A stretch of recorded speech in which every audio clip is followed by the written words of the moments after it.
Welcome in, everyone, to another week of TinChattin. It is week 3 for us. 9 games are in the books. I'm Drew Fry, joined by Mike Maz. Mike, just these past 9 games, this first full road series, what were some of the main takeaways from you? Number one, the fact that the TinCaps split 6 games on the road with Dayton. Yeah. You know, there's old saying that if you can win half your games on the road, do better than that at home, you're going to be in the fight for winning a title. That's what's happened so far. 2-1 at home, 3-3 on the road. 3-3 on the road. There's been some, for the most part, very good pitching. Yes. That's helped the TinCaps on their recent trip over to Dayton.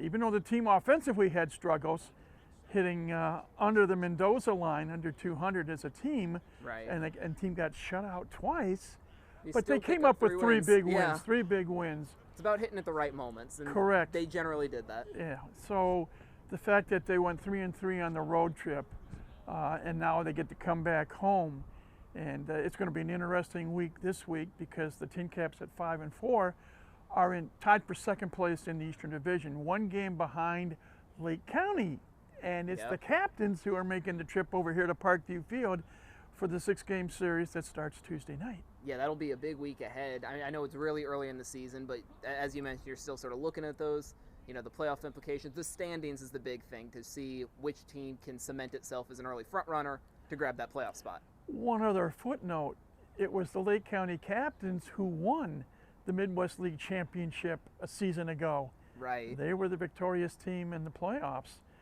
So, you know, to be the best, you have to beat the best. And numbers-wise, the best is coming to town this week, and we'll see how the TinCaps fare in their second homestand of the season. Exactly. I mean, going back to last week, we talked about, you know, hitting at the right times was a big thing. I know early on in that series, there was that 6th run in late in the game, you know, big rally in the 8th inning just to pick up 1 win right there. And it's one of those that I know it's been a big focal point of this team, but no matter what the score is, fighting like it's the 9th inning every time.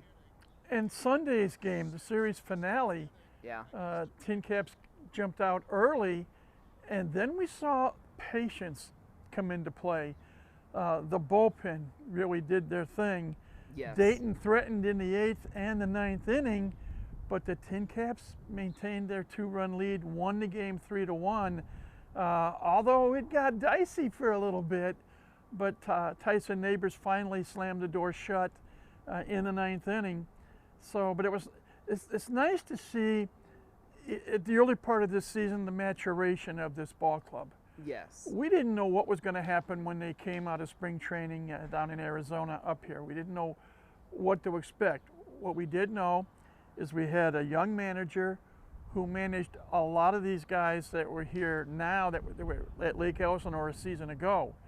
Storm went 71-58, won the first half South title in the California League, made it to the California League Championship Series. They lost in a winner-take-all Game 3, 2-1. So you got the combination, and we talked about it last week a little bit, a manager who is familiar with a lot of his players. Yes. And I think that can be advantageous. And the winning culture that that team in Lake Elsinore had a season ago, trying to bring that east. And incorporate that into here the to Fort Wayne Indiana. culture. Exactly. And what you have had so far, and granted it's early, you mentioned it, TinCaps take 2 out of 3 at home against Lansing to start the year. Yes. Go on the road for the first time. And it's a different animal when you're on the road as opposed to being at home. Definitely. You know, you're on a bus, you're in a hotel, Right. 6-day road trip, or 6 games, you know, in a row. The timing at home, the team usually takes batting practice and infield first. Then they go back to the clubhouse. They have their pregame spread, and you've got your own clubhouse at home. You're familiar with the dugout. You're familiar with layouts, and so forth. And on the road, you have to wait for the other team to do that. Right. And so now, what do? Now you got to adjust what you do and when you do it. And you've also got the fans. Yes. We have been so proud of our fans here in Fort Wayne, going back to day 1 when the team was known as the Wizards in 1993. Right, long before Parkview Field was standing right here. It's often been said that fans can become the 10th man on a baseball team. Right. And it works both ways. When you're on the road and the other team has their fans, yeah. And I'll just give you an example in Sunday's game. TinCaps had the lead, 2-1. Then they got it 3-1. Right. Now you're getting late, and all of a sudden you get some Dragons that got on base. Now the crowd gets themselves whipped into a frenzy. Yeah. And again, it takes patience, and it takes the leadership. And I'm thinking about the skipper, Lucas Ray. I'm thinking about the pitching coach, Thomas Eshelman, right. going out and talking to whichever pitcher he had that come in from the bullpen. Yeah. And you got to settle your pitcher down, your catcher down. Those two set the first example, and then hopefully the infield and the outfield can follow. A little bit ironic, TinCaps won on Sunday in spite of committing 4 errors. Wow. You don't like to see 4 errors in a ball game. No, but to be able to overcome that is also a testament to Correct. That mentality. Yeah, and they did it with pitching and, as you said, timely, opportunistic hitting. Right. Hitting when they needed one. They did it, they got the win, and now we'll see how they fare at home this week. Well, even small things I've noticed both in the home series and on the road of multiple runs just scored on like wild pitches. It's a lot of that sort of fundamentals that really comes into play of you see a runner on third, you see the pass ball break for home. And we've seen that multiple times. We've seen the stolen bases. We've seen the heads-up plays on defense. And it's those small things that don't show up in the box scores that still end up mattering the most in the end. I've used a phrase for years, and I don't know where I got it from. You do whatever it takes. And I say, by hook, crook, or schnook. I don't know what schnook is, but I've used that. I've used that phrase. Yeah. You do whatever. You foul pitches off. You get on base somehow. Maybe indirectly on a rare occasion you lean an elbow and catch a fastball on the inner side. You get on base. Runners. Yeah. You either take pitches, borderline pitches, and get the call from the umpire. You get on base. Yeah. Now what do? You hope the guy behind you can come up, and you got to be smart. You got to listen to your coaches at first and third if you're a base runner, and if there's a ball hit, use your baseball instincts. If you feel it's going to drop down, put it into gear. Right. You got a coach that starts waving a hand. You beeline it for the next base. Take what you can get. Yeah. Become the aggressor, and if you do that, more often than not, you'll succeed. Yeah. And you can cause the defense to make a mistake. That's what you want offensively. Right. Let the other team make a mistake. Yes. Putting pressure on the other team's defense, on the other team's pitching staff, making them have to make the pitches on you. Yeah, and it's the mindset that you go in your preparation. And in today's game of baseball, it's kind of unique. Back in the day when I played so long ago. A few years. Just a few years. But, okay, I was a left-hand hitter. I'm hoping a right-hander would pitch. Right. And just go out, swing the bat, and hit the ball. It's not that way anymore. It's become a science almost. Yeah. The use of videotape is unreal. Yeah, just all the mechanics that can be dissected. You pick up an associate's degree in baseballology right. because of what you do. Yeah. In practice, before games, or if there's an off day like today. Normally the team's not around here. Some may come in and take extra batting practice in the cage. People in the film room. And you watch film and you have meetings, whether it's the pitching staff, whether it's pitchers and catchers, whether it's, for hitting coach, whatever, different phases and facets of the game. But now you take all these things and try to put it together, and it's a matter of becoming a sponge. Yeah. And taking what comes. Yes. How you can better yourself, and if you better yourself, you can better the team. Yeah, and I mean that a lot of it's associated with small ball. It isn't always that style. True. But that approach is definitely something that I think you're starting to see a bit of a resurgence of. For a while, it was 3 true outcomes: the strikeout, walk, or home run. just kind of across the sport. And I think that's sort of starting to balance back out again. And we're seeing that with the TinCaps now, who've picked up these 5 wins in 9 games. This is something we've discussed without a home run. The TinCaps have yet to put the ball over the fence. That doesn't mean that they're not scoring. In some cases they aren't, but in others they are finding ways to still score even without the use of the long ball. And we've talked about it the last 2 weeks.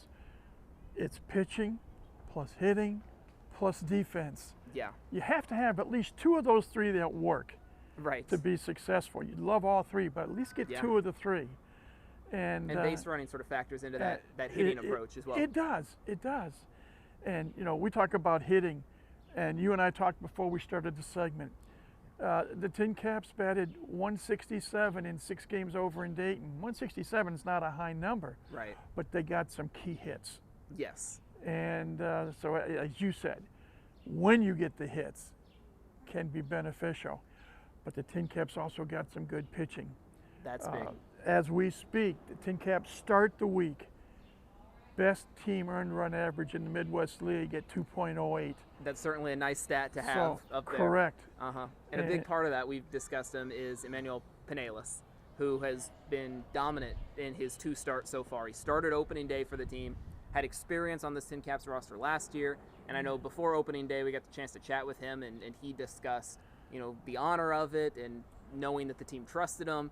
He also talked about, though, hoping that if he can kind of get some momentum in these first few starts, he maybe moves his way on up through the system. So far, he's showing that he has that ability. Outstanding performance at Dayton a few nights ago, going 5 innings, walking 1, striking out 7, and seemed to be in complete control.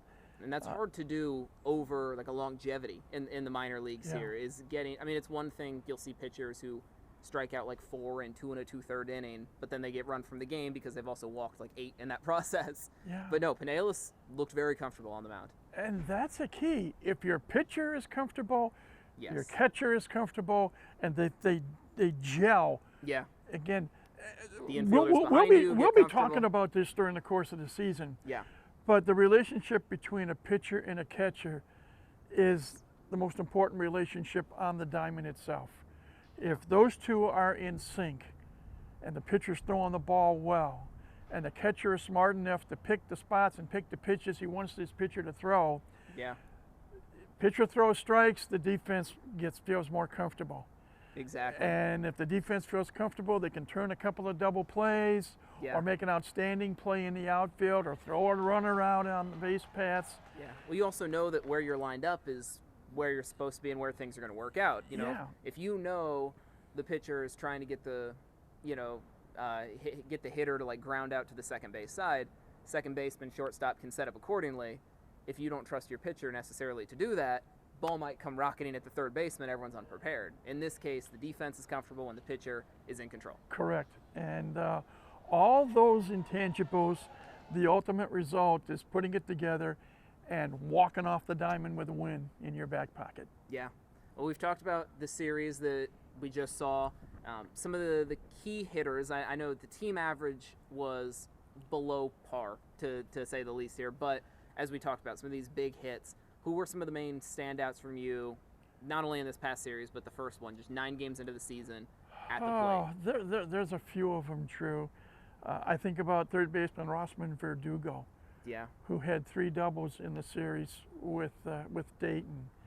And that's after he wasn't necessarily showing the star power in that first series against Lansing, but being able to sort of, stay on his game to get those hits and those extra base hits, which are quite important. Someone you and I were both talking about and were impressed with, Braden Carpathios. Yeah. Whether he be playing in left field or right field, a couple of days ago, he had 3 hits in a game. Yeah. And he's drawing walks, too. He's drawing walks, and he had 3 hits, and 2 of those 3 hits were to the opposite field. Left-handed hitter going with the pitch, using the knowledge he gained from scouting report, watching videotape, or seeing how the pitcher throws to some of the other batters. Right. And he has slapped the ball well going the other way. You can name some others, because everyone on the team is important. Oh, of course. But those two come to mind in a hurry for me, Verdugo and Carpathios, and now we'll see if some of the others can contribute. I'll make one quick note. Addison Kopak, the Sunday catcher, if you will. Yeah. He's played in 2 games both on Sundays, and this past Sunday, he was the hitting hero. Yeah. He drove in a run with a single and drove in a run with a sacrifice fly. And he called an awfully good game because the TinCaps won the game by a score of 3-1. Right. So he contributed in a couple of different ways. Making use of the opportunities no matter when you get them. I mean, that's what coaches are going to recognize. Yeah. That's what, the organization is going to recognize, is if you can take advantage of the opportunities you get, you might start getting more opportunities. True. Yeah, the better you play, the more you play. Exactly. And we'll see how it goes. And this is going to be an interesting series this week. It'll be the first, what we're going to call the full series, 6-game series here at home. At home, exactly. And Tuesday through Sunday. And the weather's better. Knock on. So far. Knock on for Micah. I'll use my noggin. Whatever. Yeah. Or wood or whatever. But it's kind of funny when I think back the last few seasons. The TinCaps have not gotten off to the best of starts, and part of it could be attributed to the weather. You have spring training in Arizona, where it's a whole lot warmer in February and March. Lake Elsinore's in the California League, so players coming up aren't used to it. And now these players come to the Midwest, and a couple of players had never seen snow before they got here. Right. And so you got to adapt to the different types of weather conditions. But we've noticed in the past that there have been some tough starts at home, partially due to the weather, but once the weather breaks and starts getting warmer, then a lot of these players who are warm weather bred, is what the term I'll use. They might be from Florida or Georgia or Texas or California, or they might be from another country, Cuba or Mexico or whatever. Exactly. They start feeling more comfortable. The warmer the weather, they feel more at home. Yeah. More at home, more relaxed they become. Up a little bit too, more right? relaxed they become, the more fun they have. Yeah. Playing the game, and I think so. We have to talk to the weather people. Right. Get them in here. Get the weather to fall our way. Yeah. But again, an opportunity to play at home. Get more comfortable in your surroundings, an opportunity to go up against a team that won the championship last year. Yeah. That should be an impetus to play well and to get your fans involved. And all teams say it, we know it, we got the best fans in the world here at Parkview Field. It is an electric atmosphere once the crowd is filled out, and when you get into those big moments, especially TinCaps score runs, you get the music going. Yeah. And look at some, what I call TinCap alumni who have moved on to bigger and better things. And, and I look at people like Fernando Tatis Jr. or Jackson Merrill, or we can use some of the pitchers. You and I have talked about it before, the starting rotation in 2013, all 4 of them have been in the major leagues. Yeah. Some are still in the big leagues today. Right. Like a Max Fried or a Joe Ross or a Zach Eflin. Yeah. Amongst others. And they felt it, and they performed. Yeah. And performed well enough to get promotions, or in some cases get traded to other organizations, but still a chance to show what they can do. Yeah. So I'm looking forward to this week at home, and we'll see if the crowds come out. I know they're still not going to be the biggest crowds until school gets out. We got a few weeks before that happens. Especially the weekday games, but we still got some night games, Tuesday through Friday. Yeah. Saturday and Sunday are both 105 first pitches. So a chance for fans to come out and learn more about this team and watch this team develop. We talked about it before. The culture is trying to be set by the current coaching staff, and they utilize what happened at Lake Elsinore a season ago. Right. A winning culture, winning games, finding ways to win. Yes. We just saw it happen in Dayton last week. Even if you're down 4 with a few innings to go. Yeah. So now making sure to keep the energy up. So now there's a chance to do it at home.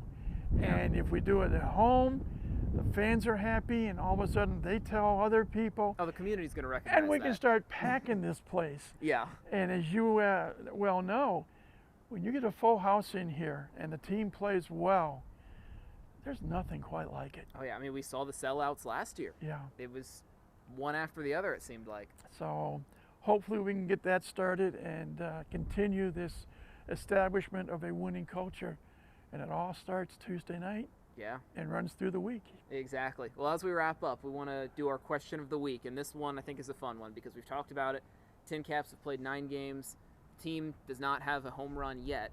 Someone's going to, presumably, break through and do it. So we're going to make our picks. Who do you think is going to be the first TinCap to put one over the fence? I remember early last season when Norwillian Cedeno had a game-winning walk-off grand slam homer. That's certainly something. and that'll get the crowd going. So that's the person that I'm choosing. It could be anybody on the field, but again, this is not the easiest ballpark to hit a home run in, but it is possible. You need some strength to do it. If the weatherman cooperates, the prevailing wind here at Parkview Field is hitting a ball to right center. Yeah. We've got some pop in the bat. It could be someone like Cedeno. It could be somebody like Carpathios. Well, and hitting from the left side of the plate. It's only 318 feet down the right field line to the foul pole. Yeah. So yeah, that's just a hard liner. But Cedeno is my choice. Who is yours? So it's tough because I feel like the natural instinct would be to say like Leo DeVries, the top prospect on the team. We can talk about him all week long. And I believe that we were just looking this up. He was leading Lake Elsinore last season. Yeah. I am still feeling Carpathios though, and I think it's because he's got a triple on the season. He's already got a handful of extra base hits, and as we mentioned, that porch out there in left field or in right field, if he can get it down the foul line, he's shown his strength to both sides of the field so far. So I think he's going to be the one with the hottest bat. I think he's going to be the one to put it over the fence first. I hope one of us is right, and that the team can get off the schneid. They did hit 92 home runs as a team a year ago. Yeah. And they're due for at least one at some point here. And oh, by the way, the TinCaps have yet to hit a home run. Their opponents this week, the Lake County Captains, as we speak, lead the Midwest League in home runs with 12. Right, so we could see some balls flying out of here. Hopefully it coming out of the first base dugout. Right. Exactly, get the fans going, get that music going once again. And how. Yeah, well, I'm looking forward to it. We've got the sun shining on us right now, so hopefully it stays that way for as many of the games this week as we can get. And, of course, we'll be keeping a careful eye on how this goes, and we'll be back here somewhere in Parkview Field. Right now we're right behind home plate, and we'll find a new spot next week. Looking forward to it. That's going to do it for us this week. Mike Maz, I'm Drew Fry. Thanks for joining. We'll see you next time.